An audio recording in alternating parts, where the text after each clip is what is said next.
Our next guest is a member of parliament from the East African Legislative Assembly, David Ole Sankok. Mheshimiwa, Happy New Year.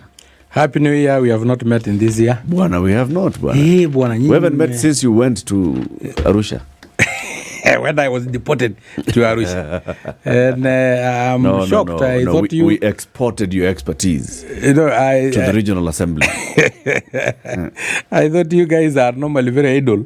But when I've just realized my friend here is writing a lot of notes, reading all the newspapers, not only locally but internationally. My sister here is another old newspapers. With a with a book, and a pen, and you guys are normally very that busy.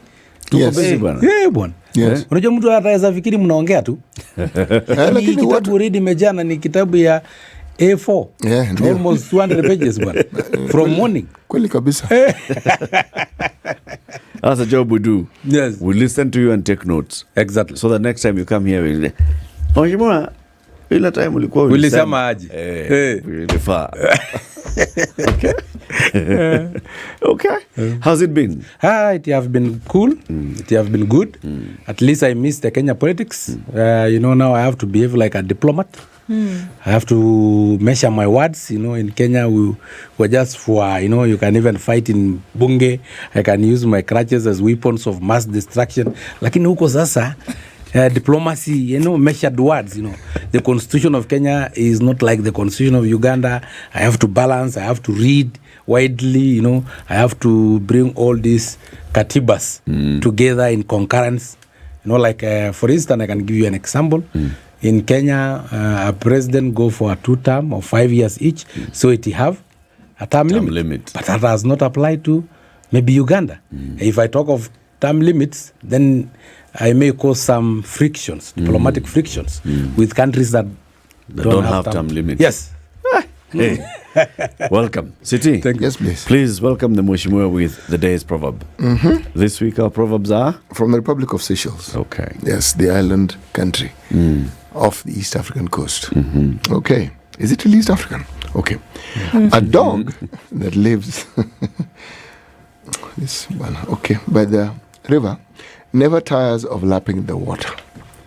A dog that lives by the river never tires of lapping the water. Mheshimiwa Sankok, what's your interpretation of this proverb? It's a very funny proverb, but also a Maasai never tire in eating beef or meat. So I think it's the same. You saw yesterday, the day before yesterday, on Saturday, I had the whole East African community, East African Legislative Assembly members of parliament, all of them in Narok. And I'm sure they enjoyed the beef. They were shocked. As in Masailand, we don't eat ugali, we don't eat any other thing. Nyama, baada ya nyama, and herbal soup. So I think also that proverb, they came and witnessed the proverb firsthand. No, I like that. A Maasai who lives by the livestock never tires of eating meat. Actually, as we were speaking, I was just thinking of just eating meat and there's no ugali, no vegetable, just meat. Let me invite you one day, and then you taste the Maasai style. Yes. It is only herbs, that is herbal soup, herbal wine, or herbal juice, with meat, and you'll be shocked. You'll eat 5 kgs without realizing, and you'll feel nothing. Because of the herbs? Yes. They were shocked because they were members of parliament, but a whole cow and a goat, two goats, just disappeared all of a sudden. By 5 o'clock, we did not have anything to eat. I told them, go back to Nairobi, please.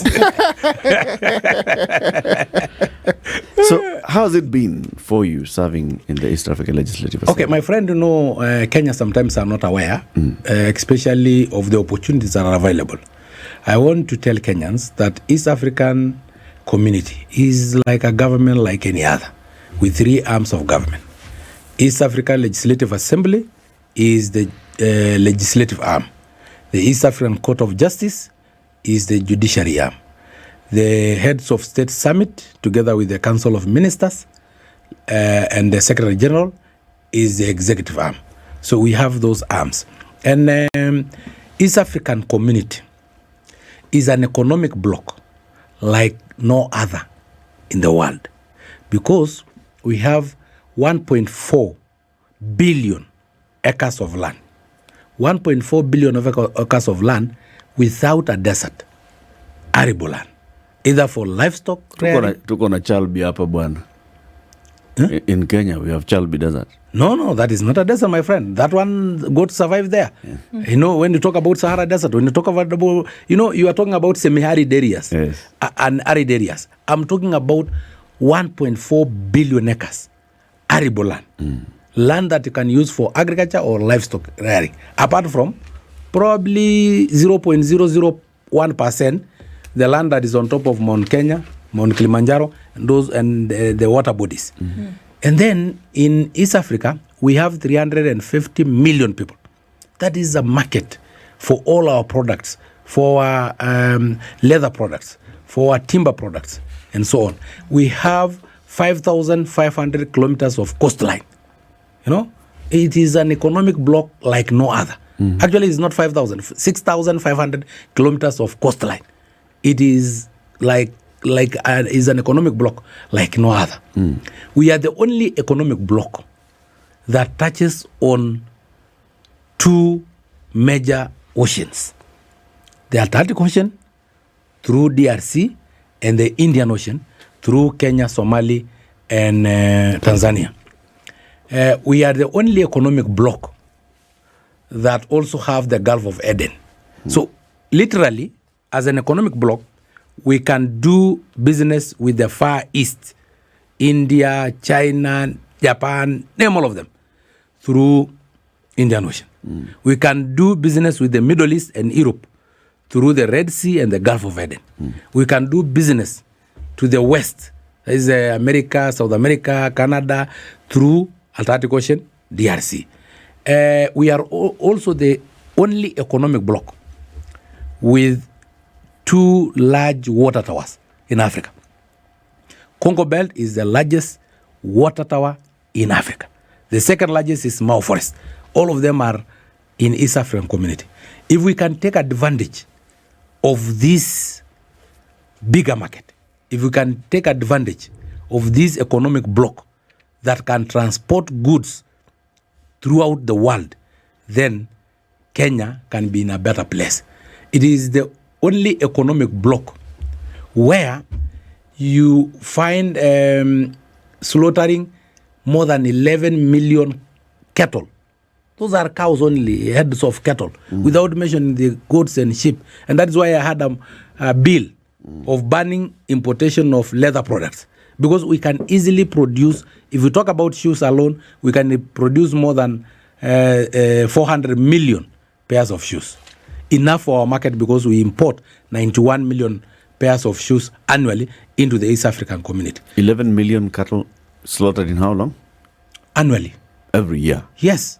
And 4 million die of hunger and diseases. Every year. And you know, when a cow die because of drought, it is only the meat that normally are not edible. But the skin remain intact. The hides remain intact. So it's still useful. And in some instances in East Africa, we actually lose almost 95% of all hides and skin. They are either eaten by dogs, hyenas. We don't have a market. You know, we waste them. And then Kenya alone import 25 million pairs of shoes. That is stupidity of the highest order. You have your own leather here. You have your own human labor. We are struggling investing in capital intensive. We don't have money.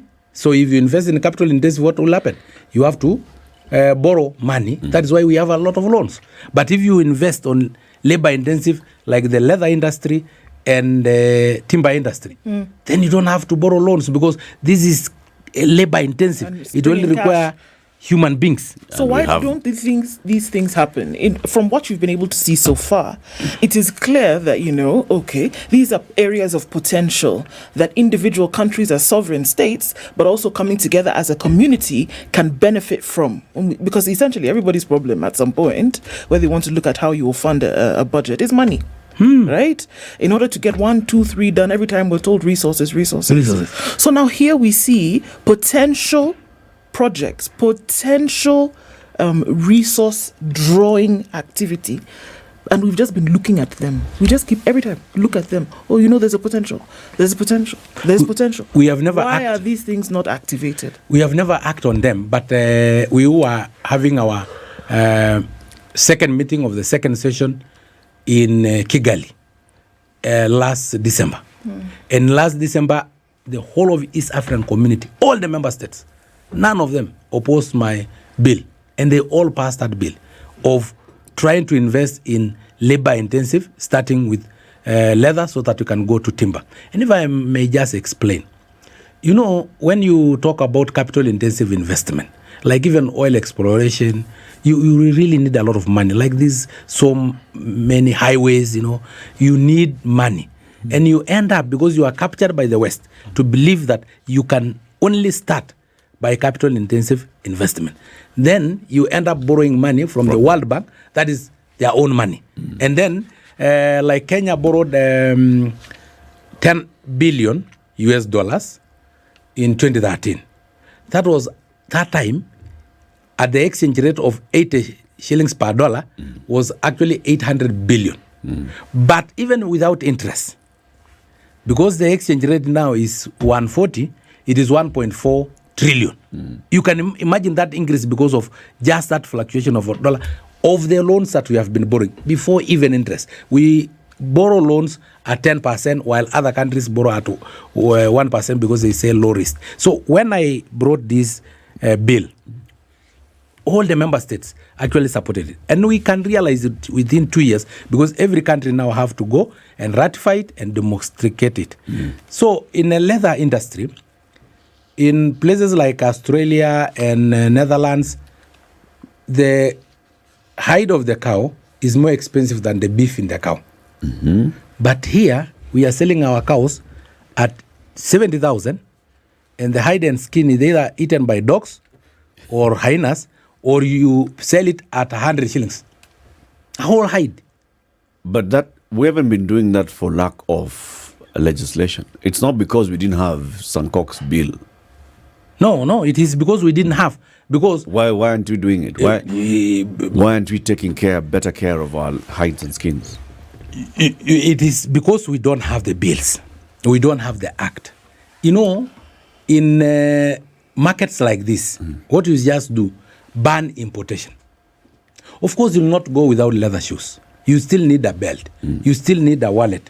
You still need a handbag for the ladies and leather jackets. What will happen? The private investors, we don't need a coin from the government. The private investors will see an opportunity.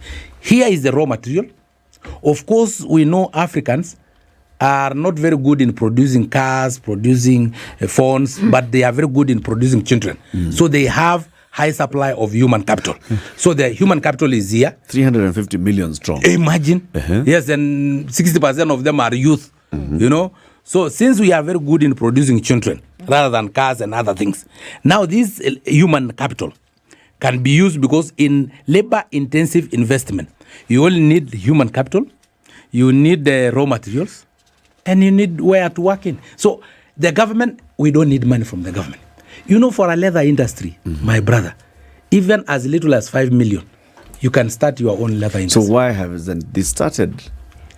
You see, again, you're saying, you don't need a lot of money. Yes. Right? Yes. So the private sector does not need a lot of money to start. Exactly. You have the supply. You have 11 million hides and skins that are being supplied by the market every year. Yes. 11 million cows alone. Those are slaughtered. Just cows The ones alone. which die are 4 million. So that is 15 million. 15 million. Cows alone. So the private sector can already see, I have access to the raw material.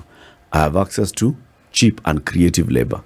I have access to a market that can consume 350 million people. Yes. Why hasn't it happened? Because we allow mitumba shoes, use shoes, use wallets, use Are they cheaper? leather jackets. Are they to cheaper? Be dumped here. Why are they not cheaper? Something that somebody have already used. He have fed up. He's fed up with that. He's just looking for somewhere to throw them, because sometimes dumping some of these used materials becoming a challenge of where to dump, especially for countries that don't have. So through your bill, Yes. shoes and belts and handbags and Leather products, they will are going to be ban more them. expensive, We will ban them from entering the country. and the ones that we produce are going to be And more then the expensive. ones that we produce, that one will steer investors now to invest into it. They will be cheaper, but because you don't have an alternative, people will now invest. After investing, if you have 10 factories, 5 factories, they will now be competing for the market. The moment you compete for the market, that new shoe will be cheaper. But at the moment, we don't have. There are a lot of laws for you to be able to invest in leather industry, restrictions and so on. We are made to believe that we cannot do. Remember my father, my grandfather, all of them had leather products. For us, we used to use hide from cows as mattresses. We used to use them as belts. They used to make them. We used to have clothes before colonization. So this is something that we can still produce. You see the Maasai belts with the shiny shangas and whatever. They are the best. You see the Maasai who are selling some leather shoes around here, the ones that look like akala and ginyara, but they are decorated. It's also us to be proud of what we produce. I agree 100% Yes. with that. Yes. Across the, open lines of saying that the reason why, many things, usually they say there are very little resource for countries to use, is because we don't take into consideration that if you want to actually have enough in terms of resources or a lot more, you have to produce. Yes. You have to. It doesn't matter whether you're an individual or an entity or a nation. You want excess resource, you must produce. Those who have excess resources are manufacturers in terms of nations. I agree that has to happen. My issue is that the implementation matrix for a lot of these things, for some reason, seems to just pass us by. Why is it so difficult? Whether it is one nation or a concert of nations in the name of the EAC, why can we not just agree about so many things? Trade barriers, the frequent or easier movement of persons, travel and logistics. And here we are saying that there's a potential with the 350 million strong of young people. I'm not even talking about the full population. Yes. 350 million strong of young people to then create this environment where this thing can be done. Because it seems like we've been singing this song. I think yours is a very good question. Uganda banned importation of mutumba and those use even leather shoes in lump sum. But remember, we have already implemented 2 pillars of the 4 pillars of the East African community. That is the common market and the custom union. Yeah. Custom union, my sister, today, you can move to Uganda without a passport. No visa, just your ID card. You can move to Tanzania without a passport. You just need a temporary passport for you to be able to go there, because we have not yet harmonized our identity cards, because sometimes we have to harmonize the identity card for security features. Okay. Some identity cards don't have security features, so it may make our borders a bit porous. But now, when Uganda banned, and there is what we call common market, that goods in Kenya can be sold in Uganda and Tanzania, then we import and go and sell in Tanzania, because we are no longer, Tanzania is in the community of East Africa, or Uganda is in the community of East Africa. So they will still get. So we are selling our mutumba in Uganda as Kenyan product. So what I have done is now to put that law into the East African community. We ban In importation of leather products into East African community. And once East Africa Legislative Assembly have passed a law, it will now go to respective national assemblies. It is passed, and the whole of East Africa now will have to ban importation of leather products and exportation of raw leather. No raw leather will get out of our countries again. And my sister, after that, I'll go into the timber industry. Why should you have furniture from China. And which capital do you require to start a furniture industry? You require a hammer, a saw, a chisel, nails. So how much is that? Surely. What you require mostly is the human capital. You know, huyu mtu lazima akuwe na nguvu ya kugonga mshumari na kutengeneza butt joint na kutengeneza you know those joints that join the Boldiza and yes, Boldiza and such. I think you did that and craft. So you can imagine what investment into the knowledge of making furniture. You just go to that the D plus guys, the D minus are the one going to train in furniture in our polytechnic. So you really don't even need an investment even in that knowledge. You know how much is it for you to go to polytechnic as compared to go and study medicine? So I'm telling you, we don't require a lot of resources. And once we ban importation of furnitures into the East Africa, I've told you the Congo Belt, I've told you the Mao Forest, I've told you our arable land, that it can grow even forest, these trees in our own land and be able to produce the best of furnitures and be able to export outside the world because we have 6,500 kilometers of coastline. So it is easier for us to do business, all of us. Mheshimiwa, when you were in Kenya in the National Assembly as a member of parliament, had you grasped the potential that you've just given us of the potential of the East African community? You know, normally people think that I've been in the National Assembly for a long time. You know, because I speak so much. Na sio bure, Mungu alininyima mguu akanipatia mdomo. Sasa lazima nitumie. Watu wanaona kama nimekuwa huko for 20 years. I was just there for 5 years. In those 5 years? And in those 5 years, of course, we were only comfortable in the first 1 year before we were branded Tanga Tanga. And we started now survival tactics. But I had brought this bill in the National Assembly. I was supported by almost everybody. But of course, that time, when any bill from Tanga Tanga reaches the majority leader office or even the president, it is discarded. I remember also had a bill of how we can improve our forest cover by planting trees in our schools, road reserve, chief camps, and so on.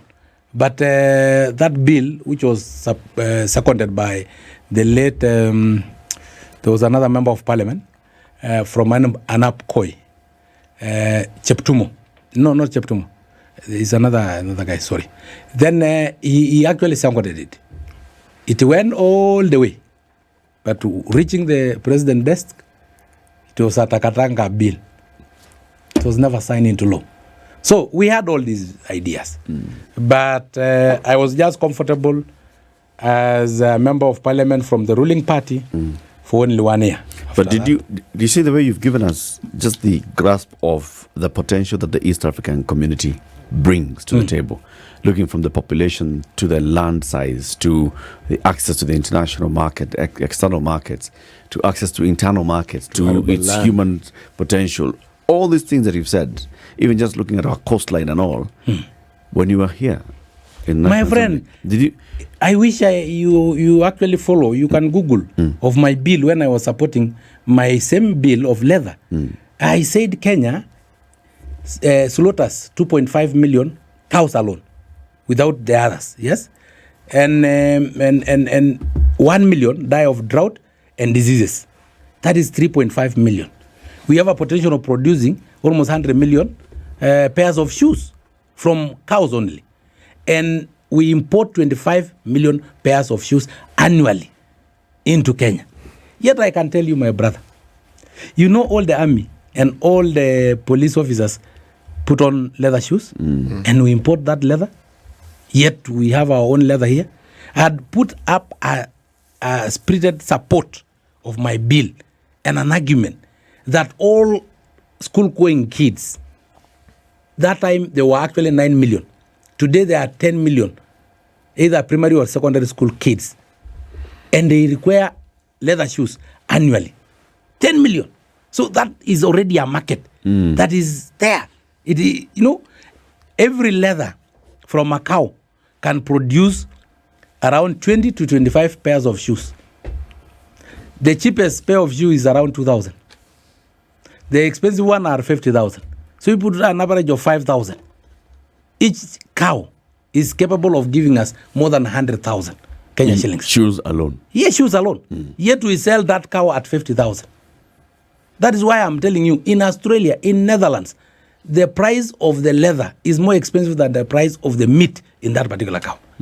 But ours is being eaten by dogs and hyenas because of just having laws to protect the local industry. So political shenanigans, just going back then to Ndu's question, are to blame for the slow realization of the East African community's dream.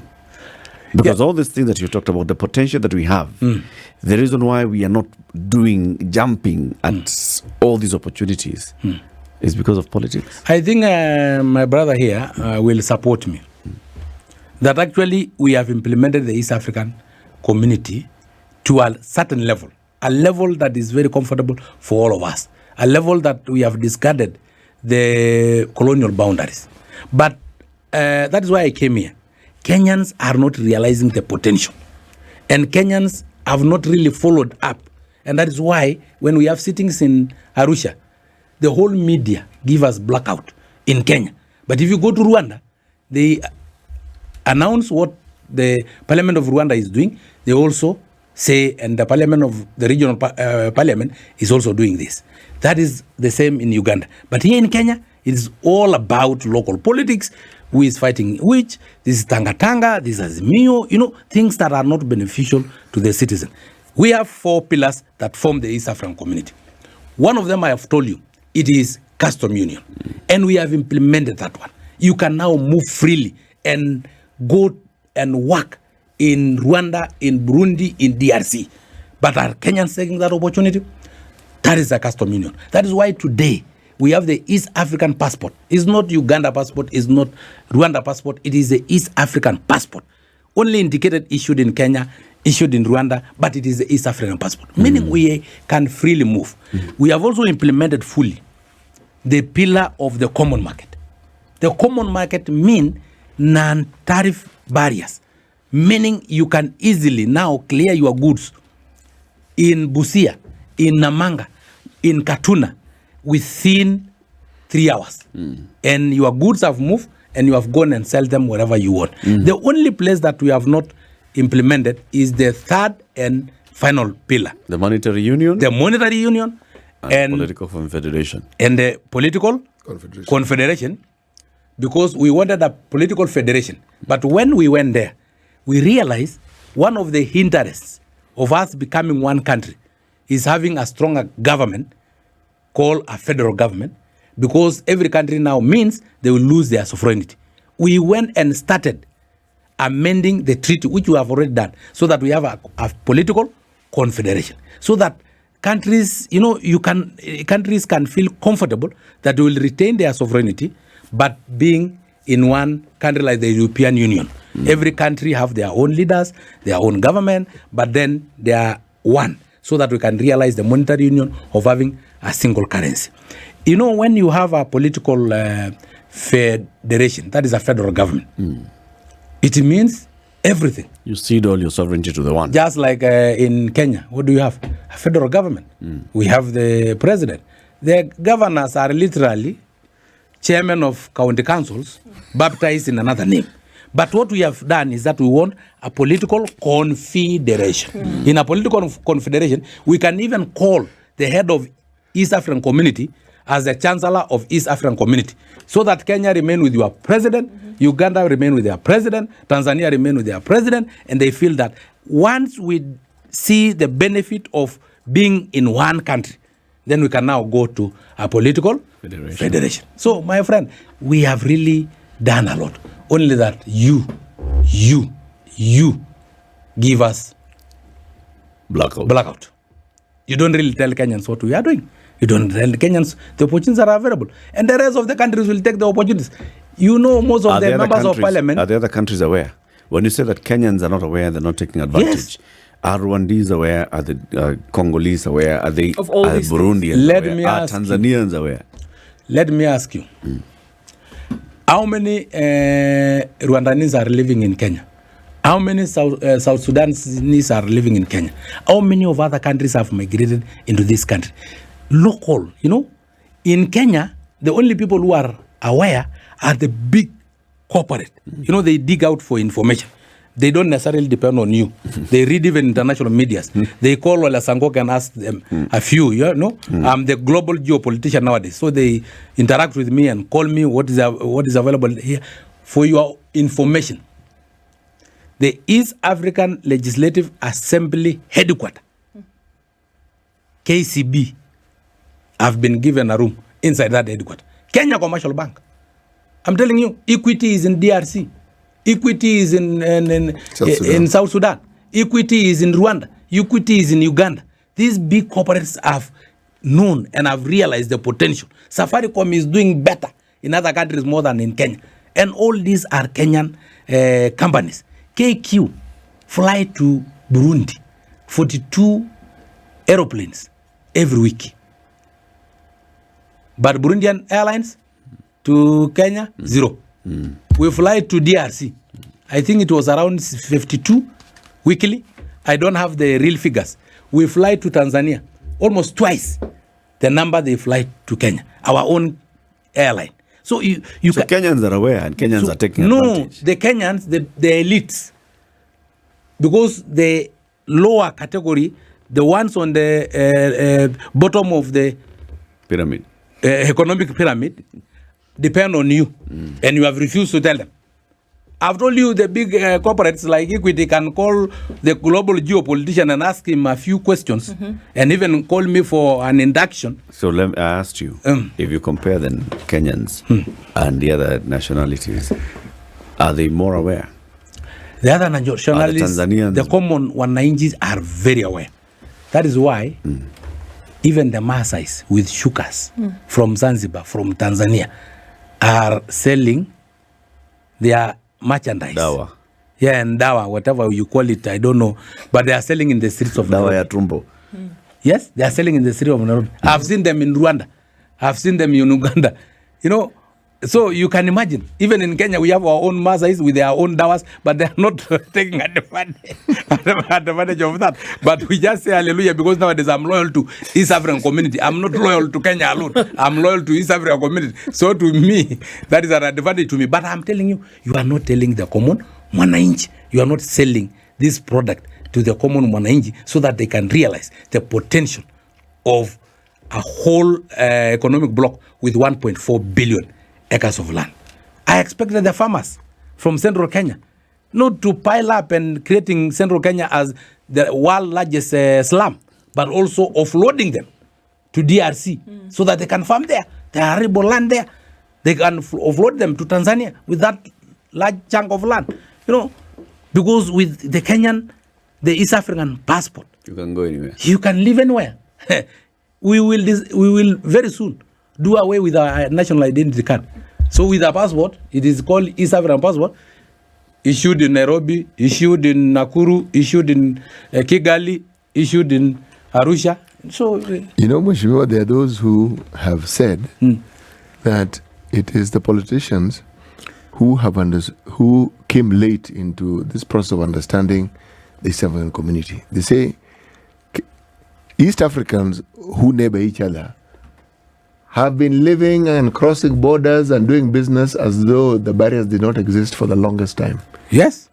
With total disregard for whatever rules there are. Yes. And that it's only now the political class have realized. But again, before this one, there was the original 1960s East African community. It collapsed. It was collapsed. I will not say it collapsed because if you look at what they managed to achieve, remember, the East African Railways and Harbors was headquartered in Mombasa. Yes. Okay? East African University was headquartered in Dar es Salaam. East African Postal Services. We had already come to a commonality with these things. East African Airways. We had come to a commonality with these things. The shilling was, and its value was the shilling in Kenya, the shilling in Tanzania, the shilling in Uganda, same value. We were already there. Yes. Before the EU. Long before the EU. What I'm saying is, it is good that we are trying to revive something that existed, but a carryover from what existed then. I have been to several of the border towns that we have within East Africa. And in all honesty, yeah, you have a border, but you have all these things. But the people who live on both sides, they simply crisscross as they see fit. Meaning, the reality of East Africa has always been with us. But the political class, for reasons best known to themselves, have been the stumbling block, not the peoples of East Africa. You are a mobile encyclopedia. In fact, I have learned a lot from you. The East African Airways, all those things, they were there. And I'm telling you, even those borders are just colonial borders. You can imagine even animals themselves, just like my cow with a map of Africa, understood. That is why Nyumbu, the wild beast of Kenya, wanatembea Serengeti bila passport kwenda kutungwa mimba, alafu wanakuja kuzalia hapa Kenya. You can imagine they can move. For us in Masai land, actually we don't know the boundaries. The bigger Masai, the bigger Sankok family live in Tanzania. Yet as we live on this side, we intermarry like nobody's. We don't even know the border. Sometimes when I used to have a clinic, I used to treat people at a place called Lewasongoro. And mostly the Masai, when they come, you tell them, okay, if you don't have money, you can leave your ID so that you can bring money in the next market. Because we normally have a market, livestock market. That is where they get money. They don't have banks. They don't have any other source of income apart from selling livestock. So sometimes they come and say, mimi nimeshindwa kuuza ng'ombe yangu. So naambia leta kitambulisho ndio ukuje ulipe baadaye. Lakini sasa anatoa saa zingine anatoa Tanzania. Nikishika hivi nimesahau pole anarudisha na nipatia ya Kenya. So by the way, as you have said, those who are on the borders don't know this it is us, the political class, but who is the voice of the political class? It is the media. Why don't you mention that? It is you who is my voice, because politicians cannot reach all the people, but they reach the people through you. Why don't you discard the wrong information and take up the right information? Today, you have done a marvelous job by inviting me here as the Member of Parliament in East African Legislative Assembly. But how many of my colleagues have you invited, vis-a-vis how many Kenyans have you invited to come and say, Tanga, this one, Azimio, this one, sijui nini, finance bill, we also need this knowledge now that you have the East African Legislative Assembly members. Yes. As you invite the local politicians, how wanasiasa wa kijiji, also invite the international politician like some of us. Yes. You've been going around as the EALA. You go and hold your sittings in different countries. Yes. You are in Rwanda in December. Yes, we were in Bujumbura in October. And now you're in Kenya. Now we are in Kenya. What's the purpose of that? The purpose of that is exactly why I'm here. So that we can meet the common wananchi. That is why the day before yesterday, the whole of the East African Legislative Assembly honorable members were in Narok, meeting with the Maasai, interacting with them and speaking to them. Because we have seen the media, you are not sending our voices. You are not selling our voices. You are not telling wananchi what we are supposed to do. So we have decided to go analog and go physically to those wananchi. When we were in Rwanda, we had in the parliamentary games so that we can interact with wananchi. We also went to what we call Omuganda, where they plant trees every one Friday or every last Friday of the month. Every first Friday of the month, they clean their city. So we want also to participate in cleaning their cities, so that we can interact with local wananchi.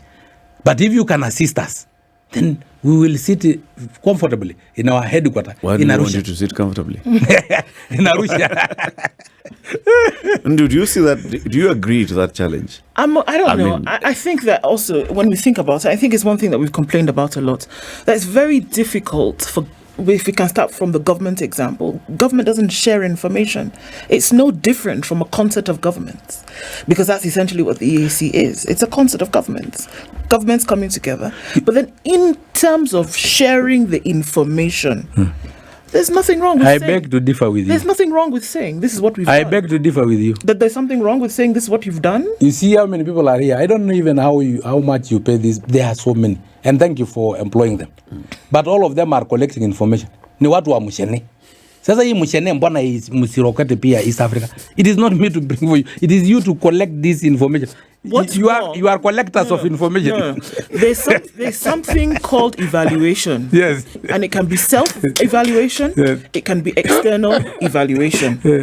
What's wrong with giving updates in terms of what has happened or what has been achieved? But we give because every day when we are sitting, why don't we have media people? I have told you, all these characters that are here, I thought it was a political rally that is here when I was coming in. It was not a political rally. I saw everybody with a computer. What are they doing with those computers? They are collecting information. You decide to collect information in other quarters and refuse to collect in... Have you sent your people to follow our proceeding in the Parliament of Kenya? We do have... we have parliamentary reporters, yes, we do. Yes, and not parliamentarian, not Kenyan parliamentarian. East African community. East Africa, because now we are sitting in the mini chamber. We do. No, I didn't see you. I was there. Not us.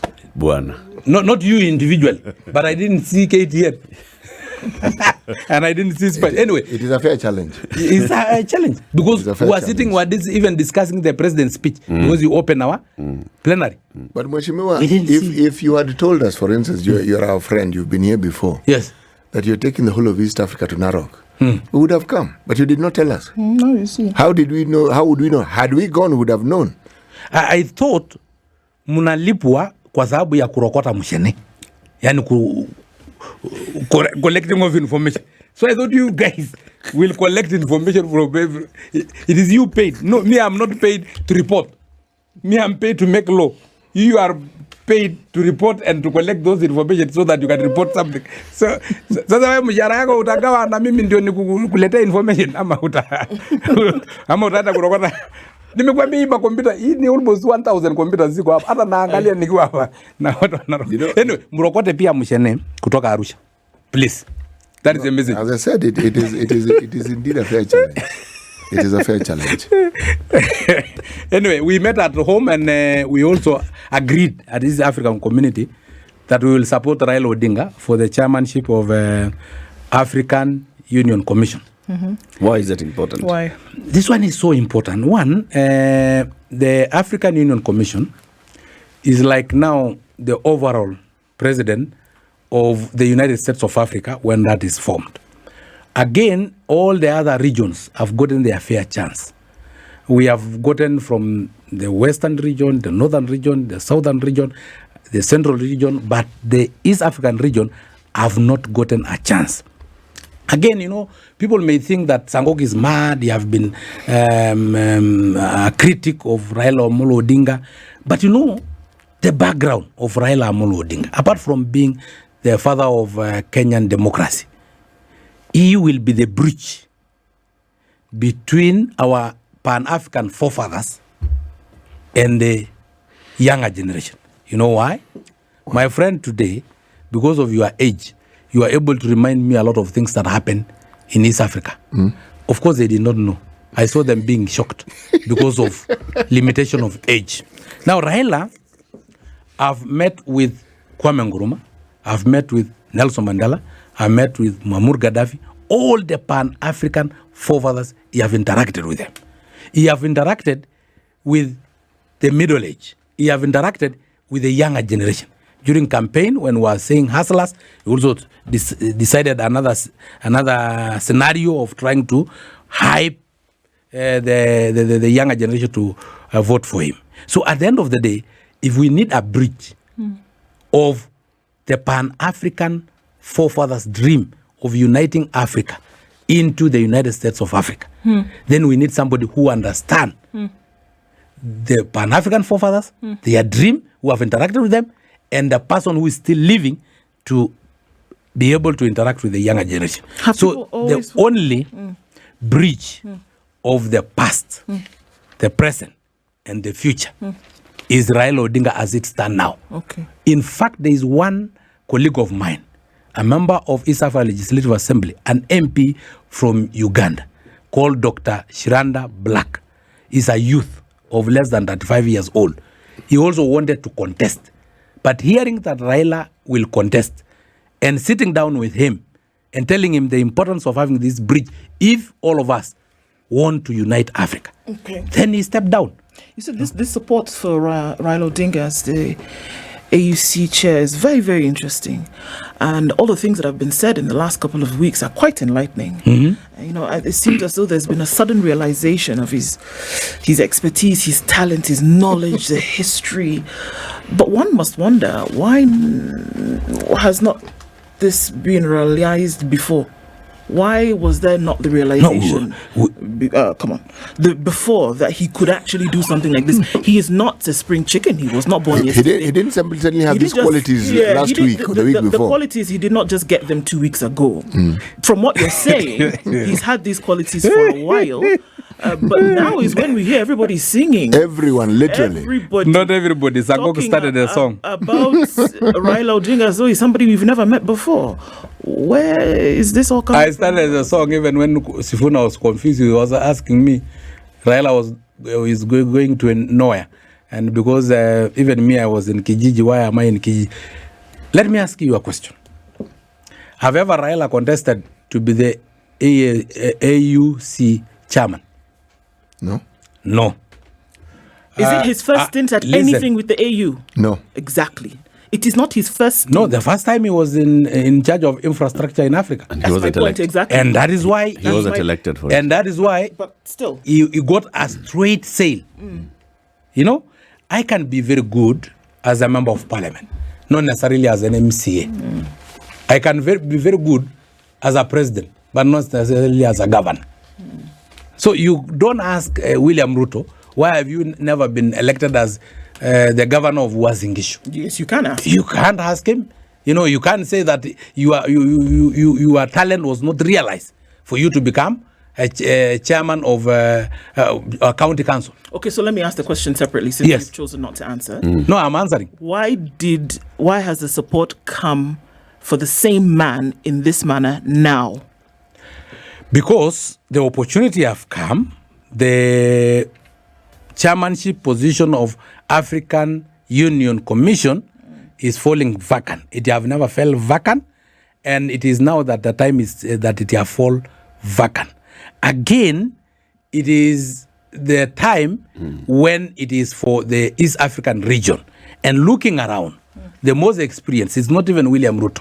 Because we need, as I have told you, we need a bridge. Because we need still to carry that dream of our Pan-African forefathers. Okay. The only person who can assist us, the only soul alive who can carry the aspiration and the dream of our Pan-African forefathers is none other than His Excellency, the Right Honorable Raila Odinga. So, Up to now, I still believe he's not qualified to become the president of Kenya. And I'll not vote for him if he contests as the president of Kenya. But for African Union Commission chairmanship, is the most qualified. Mheshimiwa David Ole Sankok, Member of Parliament, East African Legislative Assembly. Thank you for tuning in to Kenya's biggest conversation today. This is the Situation Room, the only way to start your day.